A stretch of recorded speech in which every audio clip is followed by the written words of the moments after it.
Hey para boringers dan rebahaners, gimana kabar kalian? Semoga baik-baik saja.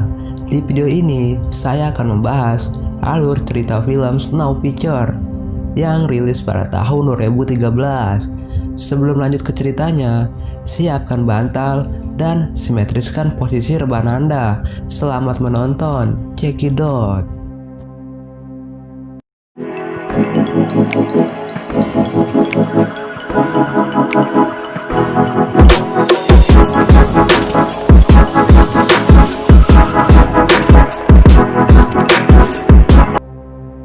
Di awal film bercerita di mana semua makhluk hidup hampir punah. Semua hamparan bumi telah ditutupi salju yang tidak henti-hentinya. Cuaca yang sangat ekstrim membuat makhluk hidup banyak yang tewas. Tapi tidak semuanya tewas. Hanya ada manusia yang selamat, yang dimana manusia tersebut menaiki kereta. Kereta itu sudah berjalan tanpa henti selama belasan tahun, semenjak dunia tidak bisa dihuni.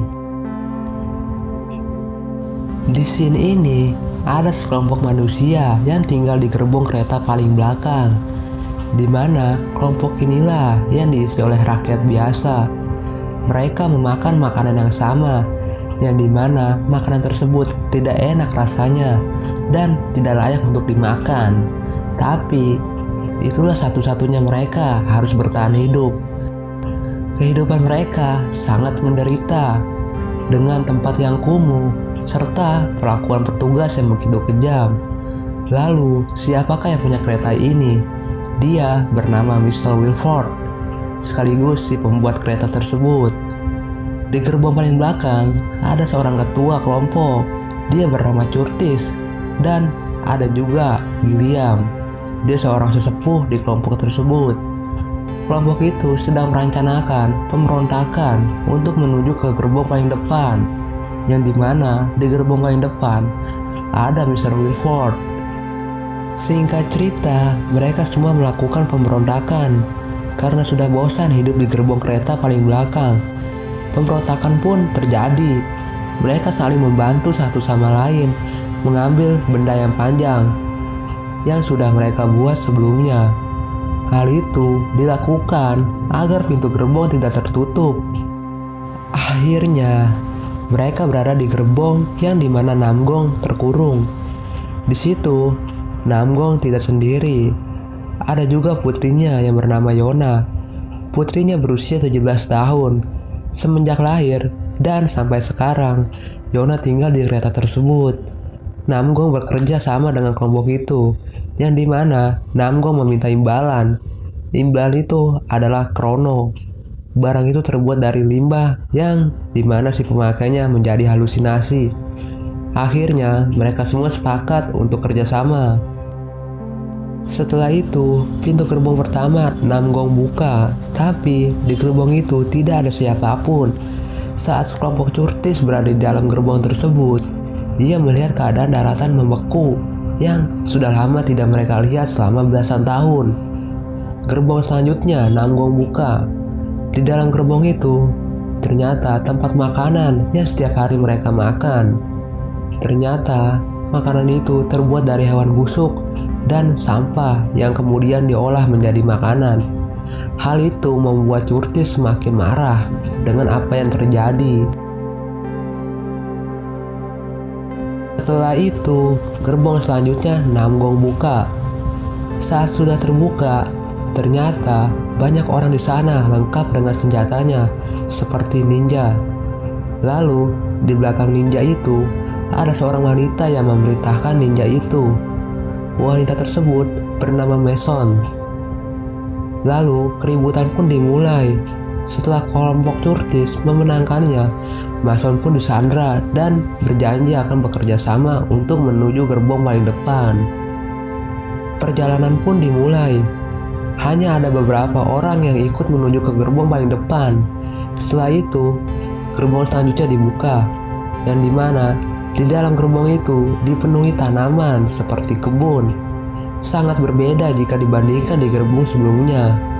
Mereka pun keheranan. Hal ini pertama kalinya mereka melihat tanaman yang subur semenjak dunia dilanda kepunahan. Mari kita lihat ke gerbong selanjutnya. Mereka melihat akuarium besar beserta beragam jenis ikan laut.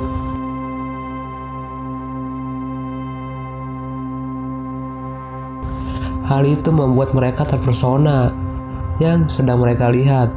Di gerbong itu juga ada sebuah restoran yang menyajikan makanan setiap 2 kali dalam setahun. Mereka pun selama 17 tahun, pertama kalinya mereka memakan makanan yang enak. Perjalanan pun dimulai.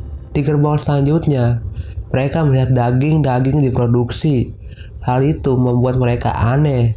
Apa yang mereka lihat sekarang? Dan setelah itu, mereka pun beralih ke gerbong selanjutnya. Di sini ada sebuah kelas anak-anak yang dididik. Anak-anak itu begitu mengagungkan Wilford, layaknya seperti Tuhan. Singkat cerita, mari kita beralih ke gerbong selanjutnya. Di situ ada kamar yang enak, yang dimana itulah tempat penumpang utama, layaknya penumpang first class pesawat Garuda. Gerbong selanjutnya ada sebuah restoran bintang 5 lengkap dengan makanannya. Terus gerbong selanjutnya mereka melihat sekumpulan perempuan di sana sedang memanjakan diri, seperti yang kita lihat sekarang. Saat pergi ke gerbong selanjutnya, Curtis dan kelompoknya lagi adu tembak dengan anak buah Wilford.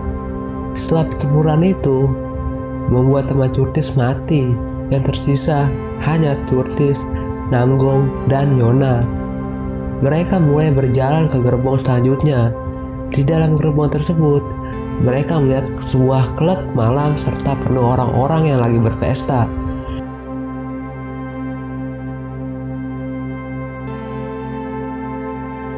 Disitulah mereka sampai di suatu mesin kereta. Tinggal satu pintu lagi yang Namgong buka, maka ia akan bertemu pemilik dan pembuat kereta ini. Dia adalah Mr. Wilford. Namun, Namgong tidak mau membukanya. Namgong hanya ingin membuka pintu keluar gerbong kereta. Tapi, Curtis tidak mau mati membeku di luar sana. Tapi, Namgong meyakini Curtis bahwa salju di luar sana mencair. Karena Namgong sebelumnya telah melihat bangkai pesawat yang sudah mulai kelihatan. Dikarenakan beberapa tahun sebelumnya, bangkai pesawat itu tidak terlihat sama sekali karena tertutup salju yang begitu tebal. Namgong pun segera meledakkan pintu keluar itu. Tiba-tiba, seorang wanita datang dari gerbong paling depan. Wanita itu menembak Namgong dan menyuruh Curtis untuk bertemu dengan Mr. Wilford. Disinilah gerbong paling depan dari kereta ini. Di sana, Curtis berbincang-bincang dengan Mr. Wilford. Wilford menjelaskan semuanya bahwa pemberontakan yang dilakukan Curtis dan kaumnya itu adalah rencana Wilford dan sesepuh kaum Curtis yang bernama Gilliam. Mereka merencanakan itu supaya menjaga keseimbangan populasi di kereta tersebut. Wilford berkata bahwa Curtis akan menjadi penerusnya agar kereta ini terus berjalan. Namun, Curtis menolaknya dan tidak menginginkan hal itu. Setelah itu, Curtis menemukan seorang anak bernama Timmy di bawah lantai kereta yang diambil paksa beberapa waktu lalu. Lalu, dia menyelamatkan anak itu. Dan singkat cerita, Namgong meledakkan pintu gerbong ini.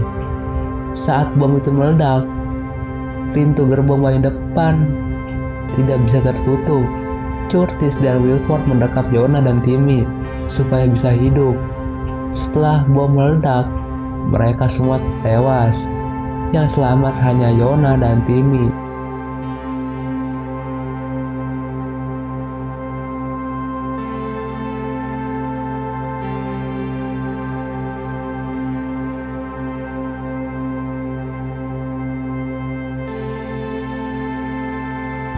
Dan untuk pertama kalinya dalam hidup mereka, Yona dan Timmy menginjakkan kakinya di daratan yang dipenuhi salju.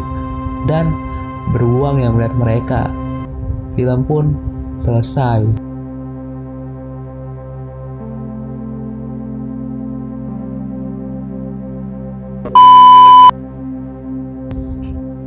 Jadi gimana para boringers dan rebahaners untuk ending film ini? Kalau bagi saya endingnya sangat tidak jelas, yang dimana kedua anak ini akan selamat dari beruang itu atau dimakan hidup-hidup oleh beruang itu, yang dimana kalau dimakan mereka lah manusia terakhir di bumi ini. Oke, jika kalian suka dengan video ini, silahkan like dan subscribe channel ini. Terima kasih, sampai berjumpa di video selanjutnya.